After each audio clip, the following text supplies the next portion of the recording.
सभी को जय यीशु मसीह की। प्रिय भाई और बहनों, हम लगातार वचन सुन रहे हैं। और कौन सा वचन सुन रहे हैं? जो प्रभु ने आखिरी क्षण हमें मुक्ति देने से पहले क्रूस पर कहे हुए 7 पवित्र वचन सुन रहे हैं। और आज हम प्रभु का 6वां वचन जो प्रभु ने क्रूस पर से कहा, संत यूहन्ना का सुसमाचार अध्याय 19 वचन 30 सुनेंगे। लिखा है, ईसा ने खट्टी अंगूरी चख कर कहा, सब पूरा हो चुका है, और सिर निवाकर अपने प्राण दे दिए। फिर से सुनेंगे। ईसा ने खट्टी अंगूरी को चख कर कहा, सब पूरा हो चुका है, और सिर झुकाकर प्राण त्याग दिए। मैं विनती करता हूं, आप लोग जहां भी हो, कुछ क्षण के लिए प्रभु के आगे अपना सिर झुकाएं।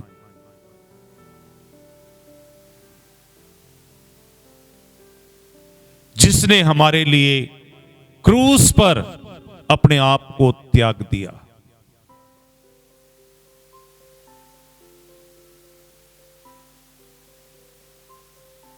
और इस वचन से हमें प्रभु आशीष देते हैं कि प्रभु ने अपना मुक्ति कार्य काम मुकम्मल पूरा किया। प्रभु ने अपना कौन सा काम पूरा किया? जिसके लिए वो मनुष्य बना था, कि वह मनुष्य को बचाए, मुक्ति दिलाए।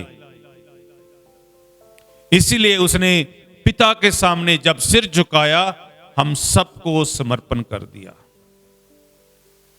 और जब हम इस वचन के ऊपर ध्यान करते हैं तो हमें 4-5 पॉइंट्स मिलते हैं। पहला है, सभी भविष्यवाणियां पूरी हुई और उसे हमारे लिए मुक्ति के लिए कुर्बान किया गया। और दूसरा, उसके दुखों का अंत हो गया।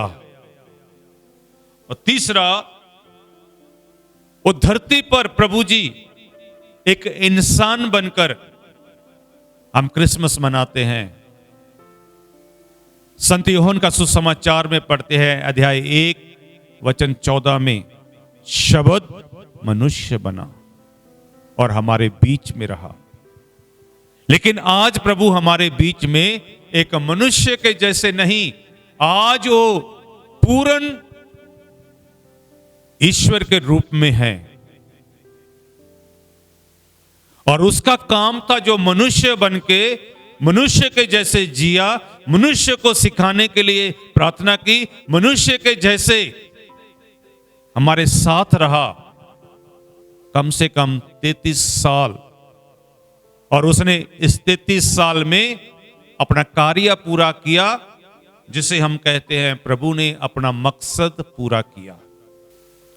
और प्रभु यीशु मसीह ने क्रूस पर हमारे पापों को, गुनाहों को उठा लिया और हमारे लिए स्वर्ग का दरवाजा खोल दिया, ताकि जो हम पापमय जीवन जीते थे, हम नरक में जा रहे थे, हमारे बीच में एक दीवार थी, वो प्रभु ने तोड़ दी।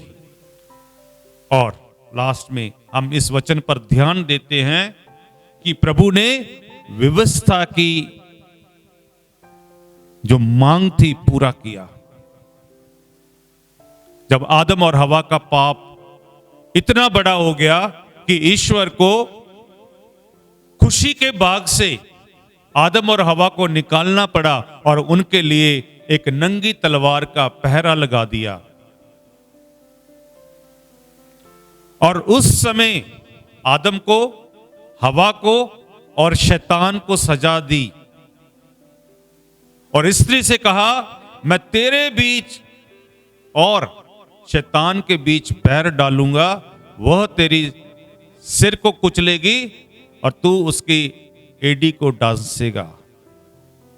क्रूस के नीचे शैतान का नाश है। जैसे बहुत बार हम बाइबल में पढ़ते हैं, जब यीशु को कलवरी पहाड़ पर ले जाया गया, और बहुत बार यह भी लिखा है कि उसे खोपड़ी की जगह लेकर गए, और खोपड़ी मतलब शैतान का सिर कुचला। प्रिय भाई और बहनों, यह जीत विजय का शब्द है, पूरा हुआ। जब आप प्रभु के पास एक हलीम जीवन लेकर आएंगे और आपका जीवन समर्पित करेंगे, और प्रभु आपके हृदय से पाप निकालेंगे, आप इस 40 काल में, जैसे मैंने बार बार कहा है, त्याग करेंगे, तपस्या करेंगे। राख बुधवार से हमने शुरू किया है, उपवास विनती प्रार्थना करेंगे। कहीं 3 दिन के लिए जाइए किसी आश्रम में, किसी संगति में, और 3 दिन की बाइबल कन्वेंशन में भाग लेकर अपने आप को पवित्र करें, ताकि प्रभु का मिशन पूरा हो जाए। और हर साल पाकमा कलीसिया हमें ये 40 दिन देती है कि हम प्रभु की मर्जी पूरी करें। एक मैं किसी का प्रचार सुन रहा था, वो कह रहा था यीशु और शैतान के बीच में एक मीटिंग हुई।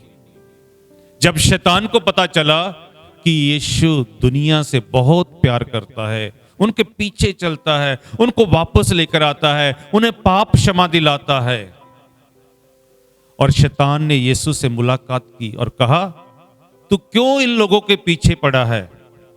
तू नहीं जानता ये लोग कैसे हैं? यीशु ने कहा, मैं मेरे लोगों को अच्छी तरह जानता हूं। और यीशु ने शैतान से कहा, तू मेरे लोगों का पीछा कब छोड़ेगा? तो शैतान ने कहा, जब तू मुझे अपना खून देगा। और यीशु ने अपना खून क्रूस पर दिया। और शैतान ने सोचा कि मैंने यीशु को मार दिया, उसका खून ले लिया। और शैतान को पता नहीं था यीशु, जैसे मैंने पहले कहा था, इंसान भी है और ईश्वर भी है। यीशु इंसानी तौर पर मरा, लेकिन खुदाई डिवाइन रूप से वो आज भी और उस समय भी जीवित था। तो शैतान ने सोचा चलो पार्टी करें, तो उसने सब कुछ अरेंज किया। लेकिन प्रभु यीशु ने तीसरे दिन कब्र को चीरते हुए, पत्थर को उड़ेलते हुए बाहर निकला और शैतान को जवाब दिया, मैं जीवित हूं। प्रिय भाई और बहनों, हमारा प्रभु जिंदा है। वो एक इंसान के रूप में मरा, लेकिन आज हमारे बीच में है। इसलिए प्रिय भाई और बहनों, संत पौलुस कहते हैं, कुरिन्थियस के नाम पत्र अध्याय 15, संत पौलुस का पहला पत्र अध्याय 15 वचन 13, यदि ये सच है फिर मसीह जीवित नहीं हुए, इसे जेकर मसीह जिंदा नहीं किए गए, तो फिर हमारा ये प्रचार व्यर्थ है और आप लोगों का विश्वास भी बेकार है। तो प्रिय भाई बहनों, यीशु जिंदा है। उसने सिर निभाकर जान दे दी एक इंसानी रूप पर, लेकिन आध्यात्मिक रूप पर प्रभु आज भी हमारे बीच में जीवित हैं। तो हम लोगों ने प्रभु के पास जाना है। हम यदि यरूशलेम पवित्र शहर जाएं, तो उसकी कब्र आज भी खाली है। उसकी कब्र आज भी खाली है। वह लाजर की कब्र पर गए, लाजर की कब्र पर गए। लाजर को 4 दिन हो चुके थे, और मरियम मार्था यीशु को लाजर की कब्र पर लेके गए और सवाल करती है, प्रभु यदि आप इधर होते तो हमारा भाई ना मरता। यीशु ने क्या कहा, क्या तुम नहीं जानते कि वह तुम्हारा भाई क़यामत के दिन जी उठेगा। जब यीशु मरियम और मार्था के साथ कब्र पर गए तो मार्था से कहा, यदि तुम विश्वास करोगी तो तुम चमत्कार देखोगी। पर मार्था कहती है, प्रभु जी उसे 4 दिन हो चुके ने, उसने अपना नाक पकड़ा होगा। लेकिन प्रभु ने कहा, तेरा भाई जी उठेगा। और यीशु कब्र पर गए और लाजर को आवाज मारी, लाजर बाहर आओ। लाजर जीवित होकर बाहर आ गया। वही प्रभु आज आपको बुला रहा है, आपको पाप से निकालना चाहता है, दुख से निकालना चाहता है। जिसने क्रूस के ऊपर अपने पैरों के नीचे शैतान को हराया, आज वो पाप को हरा दिया है, मौत को हरा दिया है। इसलिए उसने कहा, पूरा हुआ। क्या आप प्रभु का वचन पूरा करेंगे? क्या आप प्रभु की क्रूस के सामने झुकना चाहते हैं? जब आप लोग झुकेंगे, नम्र दीनहीन बनकर उसके सामने आएंगे, तो प्रभु आपके जीवन को ऊंचा उठाएगा। इसलिए फिलिपियों के नाम पत्र में लिखा है, प्रभु क्रूस तक नम्र होकर अपने पिता के आज्ञाकार बनकर रहा, और पिता ने उसे वो नाम दिया जो सब नामों से श्रेष्ठ है। और लिखा है, हर घुटना झुकेगा और बोलेगा, यीशु ही प्रभु है। तो हमारा प्रभु इंसान भी है और प्रभु भी है। इंसानी रूप में वो क्रूस पर मरा और आध्यात्मिक रूप से वो जी उठा है और आज भी जिंदा है। इसलिए हम यीशु के इस शब्द को कह सकते हैं, जीत के बोल, जीत की वाणी, फतेह की वाणी, विजय की वाणी और शैतान की हार। तो प्रिय भाई और बहनों, आप लोग जीतना चाहते हैं तो समर्पण करें, प्रभु की क्रूस के नीचे आ जाएं और अपने आप को, अपने परिवार को प्रभु के हाथों में समर्पण कर दें। जय यीशु की।